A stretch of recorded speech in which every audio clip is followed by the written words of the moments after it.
अस्सलाम वालेकुम। आज के इस वीडियो में जो हम डिस्कस करेंगे वो चैप्टर नंबर 4 एक्सरसाइज 4.5 और आज हमारा लेक्चर नंबर 11 है, जिसमें हम डिस्कस करेंगे कि ज्योमेट्रिक सीक्वेंस के क्वेश्चन को। तो स्टार्ट करते हैं अपना आज का लेक्चर कि find the indicate terms of each of the following GP. अब जीपी आपके पास क्या है, यानी कि इससे पहले हम एपी को डिस्कस कर रहे थे। अब अगर हम जीपी की बात करें और एपी की बात करें, इन दोनों में डिफरेंस क्या है, तो मैंने आपको बताया था कि एपी में हर एक टर्म में डिफरेंस आपस में क्या होते हैं, सेम होते हैं। यानी कि जब भी कभी भी आप बाद वाले टर्म को पहले वाले टर्म से सब्ट्रैक्ट करवाते हो तो उनका डिफरेंस सेम आता है। यानी कि second term minus first term, third term minus second term, fourth term minus third term, इस तरह। ठीक है। अब जीपी आपके पास क्या है, जीपी में जिस तरह डिफरेंस सेम आता है, हम कहते हैं जीपी में रेशो सेम आता है। यानी कि हर एक टर्म का रेशो क्या होगा, सेम होगा। यानी कि जब कभी भी आप सेकेंड टर्म को डिवाइड करवाओगे फर्स्ट टर्म से और थर्ड टर्म को डिवाइड करवाओगे सेकेंड टर्म से, या फोर्थ टर्म को डिवाइड करवाओगे आप थर्ड टर्म से, तो जो रिजल्ट है वो क्या होगा, सेम। तो हम क्या कहेंगे, इसका रेशो क्या होता है, सेम होता है।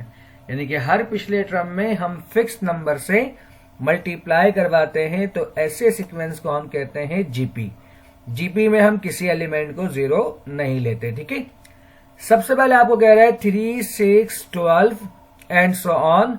बताओ इसका फिफ्थ टर्म क्या है। जैसे कि आपको दिख रहा है, पहला टर्म 3 है, दूसरा 6 है, उसके बाद 12 है। तो जब 3 को हम 2 से मल्टीप्लाई करवाते हैं तो हमारे पास क्या बनता है, 6।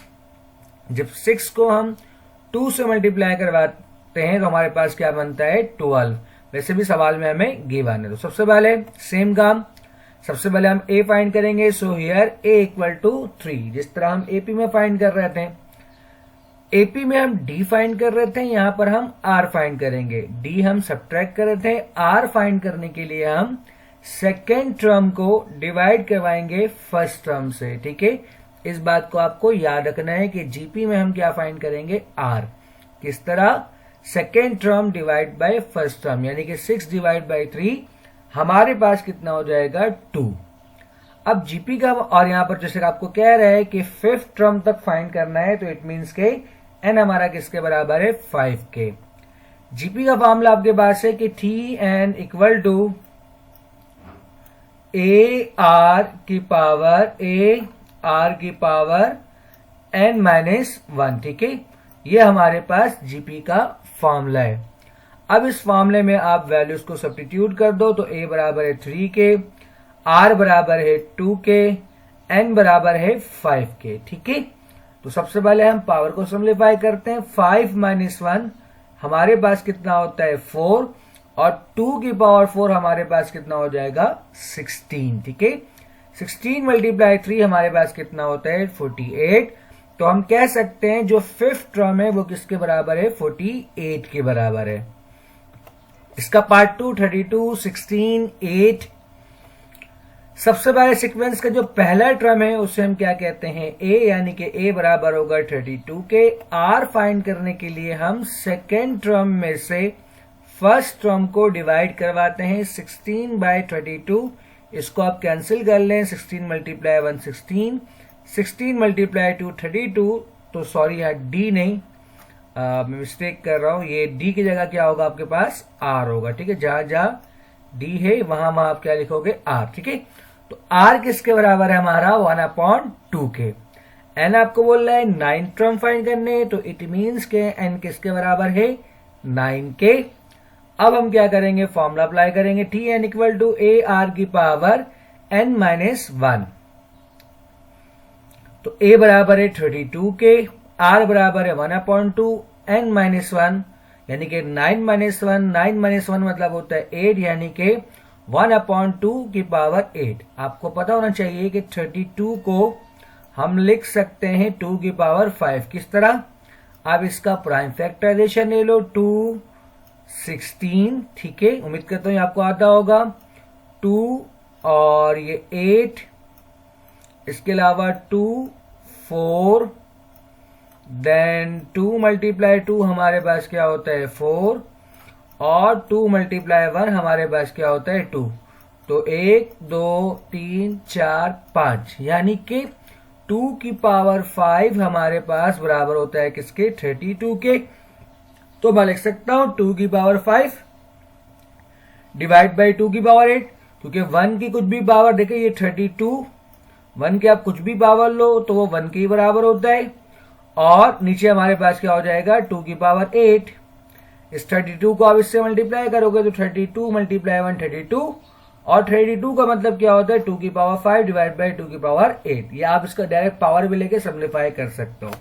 देन पावर कैंसिल करो तो 1/2 की पावर 3, और 2 की पावर 3 मीन्स क्या होता है हमारे पास 2 मल्टीप्लाई 2 4, 4 मल्टीप्लाई 2 8। नेक्स्ट पार्ट हमारे पास है 4 2 स्क्वायर ऑफ 2 2 12 टर्म आपको फाइंड करना है। तो हमारे पास जो पहला टर्म है here a equal to 4, r find करने के लिए हम क्या करेंगे second term divide by first term. तो यहां से आप कैंसिल कर लें, 2 मल्टीप्लाई 1 2 और 2 मल्टीप्लाई 2 4। तो हमारे पास क्या बचेगा, अगेन जो r होगा हमारे पास वो होगा square root of 2 divide by 2। चूंकि आपको 12 टर्म फाइंड करने बोल रहे हैं तो n हमारा किसके बराबर हो जाएगा 12 के। tn का फॉर्मूला हमारे पास है a r की power n-1, a equal to 4, r equal to square root of 2 divide by 2, 12 minus 1, 12 minus 1 हमारे पास क्या होता है 11। अब आपको सिंप्लीफाई करना है इस 11 को, यानी कि a की पावर 11 है तो इसको मैं लिख सकता हूं ना इस तरह कि a की पावर 10 मल्टीप्लाई बाय a, क्योंकि जब इन दोनों का बेस सेम होगा तो बेस सेम पावर ऐड, इसकी पावर 1 इसकी पावर 10, 10 प्लस 1 11। ठीक है, हम इस तरह इसको लिख सकते हैं, बस सिंप्लीफाई करने के लिए मैं ये काम कर रहा हूं। ठीक है ना। अब उसके बाद आप जानते हो कि स्क्वायर रूट ऑफ 2 का मतलब होता है, अगर हम कहें स्क्वायर रूट ऑफ 2 तो स्क्वायर रूट ऑफ 2 का मतलब है 2 की पावर 1/2। ये बात तो आपको मालूम ही है। ठीक है, फिर मल्टीप्लाई बाय हमारे पास पावर क्या है 10 है। जब मैं यहां पर 10 लगाऊंगा तो 2 1 2 और 2 5 हमारे पास, मैं ले देता हूं कि स्क्वायर रूट ऑफ 2 का मतलब हमारे पास 2 की पावर 1/2 और इससे कौन मल्टीप्लाई हो रहा है 10। तो अब इन दोनों पावर को आप कैंसिल करो तो आपके पास क्या बन जाएगा 2 1 2 2 5 10। ठीक है, तो हमारे पास यहां पर क्या आएगा 2 की पावर 5, यानी कि स्क्वायर रूट ऑफ 2 की पावर 10 हमारे पास किसके बराबर होता है 2 की पावर 5 के। ये 4 आपके पास कितना होगा 2 की पावर 2, ये स्क्वायर रूट ऑफ 2 हमारे पास किसके बराबर होता है 2 की पावर 5 के, और ये हमारे पास क्या हो जाएगा 2 की पावर 10। अब आप सिंप्लीफाई कर लो, आपके पास क्या बनेगा, तो आपके पास क्या बनेगा square root of 2 divide by 16। ठीक है, नेक्स्ट पार्ट हमारे पास क्या है iota 1 minus iota and so on, और जो हमें फाइंड करना है वो हमें क्या फाइंड करना है 16 टर्म तक। ठीक है, आप जानते हो किसी भी सीक्वेंस का जो पहला टर्म है वो हमारा क्या होता है a, यानी कि a इक्वल टू आयोटा, और जो हमारे पास r है r हम किस तरह फाइंड करते हैं second term divide by first term. ये बात मैं आपको बताया था कॉम्प्लेक्स नंबर में कि डिनोमिनेटर में हम आयोटा को नहीं रखते हैं। तो जब कभी भी डिनोमिनेटर में सिर्फ आयोटा होता है तो हम क्या करते हैं आयोटा से मल्टीप्लाई और डिवाइड करवाते हैं, यानी कि iota multiply 1 iota, iota multiply iota क्या हो जाएगा आयोटा स्क्वायर। फिर आप जानते हो कि आयोटा स्क्वायर की वैल्यू यानी कि आयोटा वैसे ही रहा डिवाइड बाय आयोटा स्क्वायर की वैल्यू होती है -1। ठीक है, तो इस माइनस साइन का तो हम ऊपर लेके आ जाएंगे और नीचे हम 1 शो नहीं करते हैं, तो ये हमारे पास बराबर हो जाएगा माइनस आयोटा के। और n हमारा किसके बराबर है 16 के। तो फॉर्मूला क्या है tn equal to a r की पावर n-1। तो n बराबर है 16 के, a बराबर है आयोटा के, r बराबर किसके होगा माइनस आयोटा की पावर 16 माइनस 1। तो 16 माइनस 1 हमारे पास कितना होता है 15। चूंकि माइनस आयोटा की पावर 15 है, 15 ऑड नंबर है, तो माइनस साइन को आप बाहर निकाल लो और उसके बाद आयोटा मल्टीप्लाई आयोटा की पावर 15 हमारे पास कितना होता है 16। ठीक है, बेस सेम पावर ऐड। और हम जानते हैं कि आयोटा की पावर 16 हमारे पास किसके बराबर होता है 1 के। आपने पढ़ा होगा इसको, अगर नहीं पढ़ा तो आप जानते हो कि आप 2 से ब्रेक करते हो, यानी कि आयोटा स्क्वायर और पावर आप क्या लोगे 8 मल्टीप्लाई टू 16। तो आयोटा स्क्वायर की वैल्यू होती है -1 की पावर 8। चूंकि पावर इवन नंबर है तो उसका आंसर क्या आएगा हमारे पास प्लस का 1। पार्ट 5 है हमारे पास a बराबर है b स्क्वायर माइनस सी स्क्वायर के।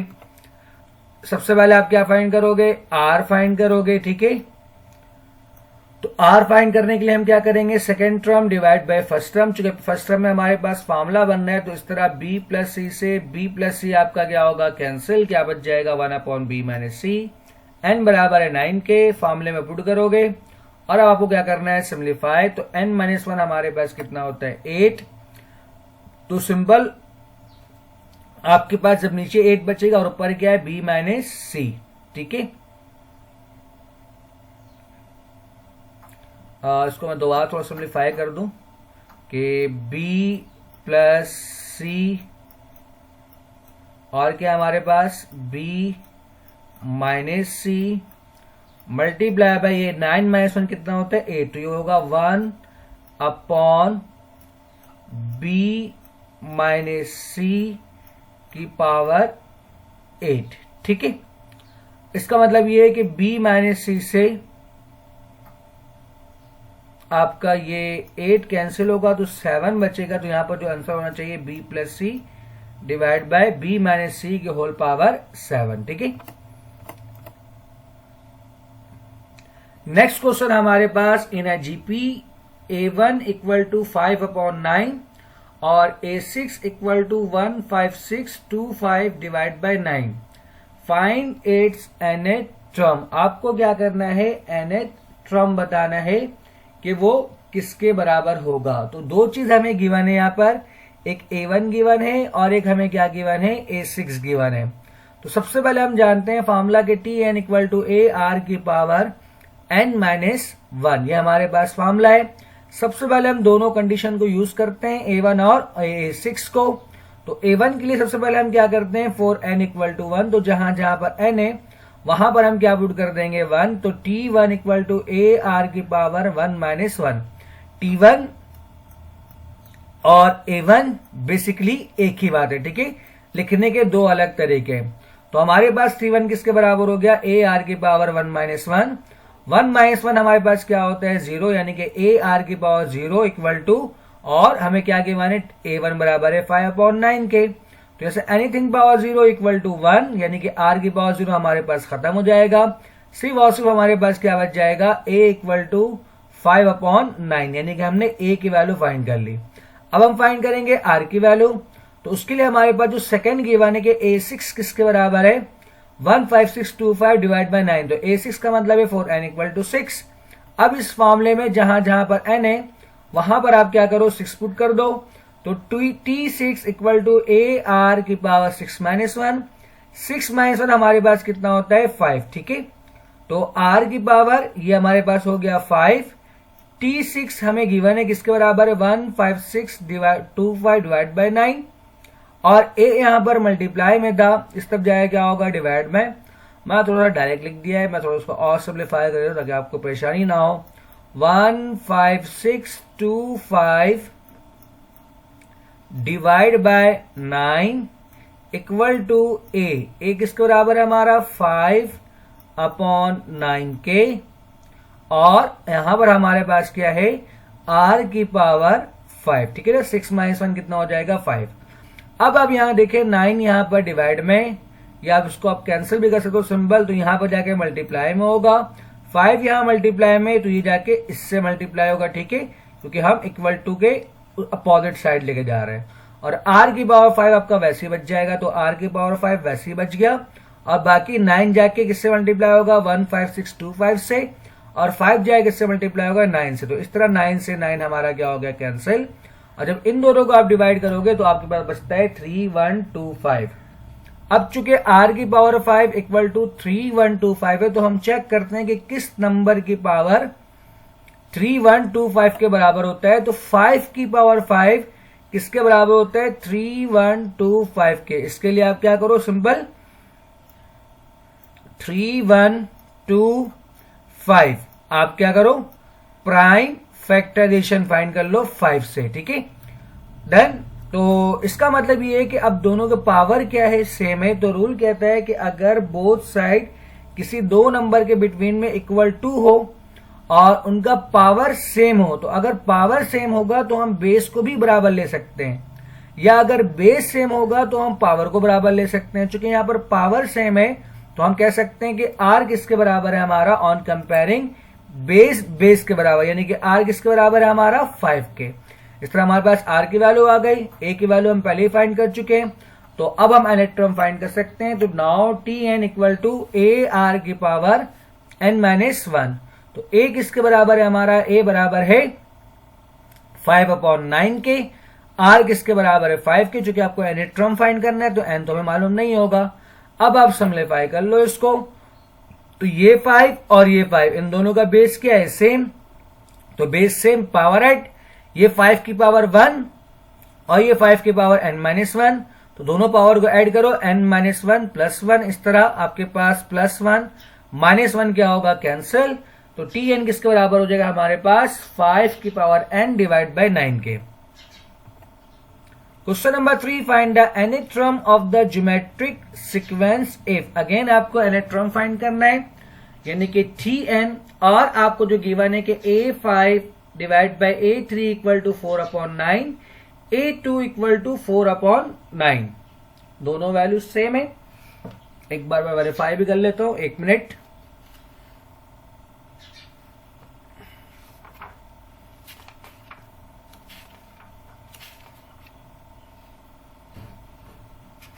फोर 4.5 है ना हमारे पास, तो 4.5 क्वेश्चन नंबर 3, ठीक है स्टूडेंट। a5/a3 बराबर है 4/9 के, और a2 भी हमारा किसके बराबर है 4/9 के। तो दो एक्सप्रेशन हमें गिवा है, दो से दो इक्वेशन बन जाएगा। सबसे पहले tn किसके बराबर होता है, ar की पावर n-1। तो सबसे पहले a2 के लिए हम क्या करते हैं, जहां जहां पर n है वहां पर 2 पुट करते हैं, तो t2 इक्वल टू ar की पावर 2-1 यहां से, यानी कि t2 किसके बराबर है 4/9 के, और 2-1 कितना होता है r, यानी कि ar बराबर हो गया किसके 4/9 के। इसको हमने क्या कह दिया, इक्वेशन नंबर 1। नेक्स्ट हमारे पास यहां पर a5 है और यहां पर क्या है a3 है, तो a5 का मतलब क्या होगा, ar की पावर 5-1, डन ना, क्योंकि ar की पावर n-1 होता है। और a3 का मतलब क्या होगा, ar की पावर 3-1। तो मैंने यही लिखा है यहाँ पर न्यूमरेटर में, ar की पावर 5-1 डिवाइड बाय ar की पावर 3-1, क्योंकि हमें गिवन क्या है a5/a3, और ये भी किसके बराबर है 4/9 के। इस तरह a से a आपका क्या हो गया, कैंसिल, 5-1 होता है 4 और 3-1 कितना होता है 2, तो यहां से स्क्वायर को भी आप 4 से कैंसिल कर सकते हो। तो r की power 4 divide by r square हमारे पास कितना बनता है, r स्क्वायर। अब आप क्या करो, स्क्वायर हटाओ, जो आप जानते हो जब स्क्वायर हटाते हैं तो राइट साइड पर हम प्लस माइनस और रूट लेते हैं। अब इसका भी स्क्वायर रूट की वैल्यू फाइंड कर लो, तो r किसके बराबर हो गया हमारा +-2/3। अब इस r की वैल्यू को आप इक्वेशन नंबर 1 में पुट करके a की वैल्यू फाइंड कर लो, तो from equation 1 r equal to 2/3, पहले मैं पॉजिटिव के लिए फाइंड कर रहा हूं, तो ar इक्वल टू 4/9 था, तो a मल्टीप्लाई बाय r की वैल्यू क्या है 2/3। इसको आप सिंप्लीफाई कर ले, तो 2 multiply 1 2, 2 multiply 2 4, 3 multiply 1 3, 3 multiply 3 9 equal to के बोथ साइड हम कैंसिल कर सकते हैं अगर टर्म मल्टीप्लाई में हो। तो हमारे पास क्या बच गया 2/3, यानी कि a किसके बराबर हो गया 2/3 के।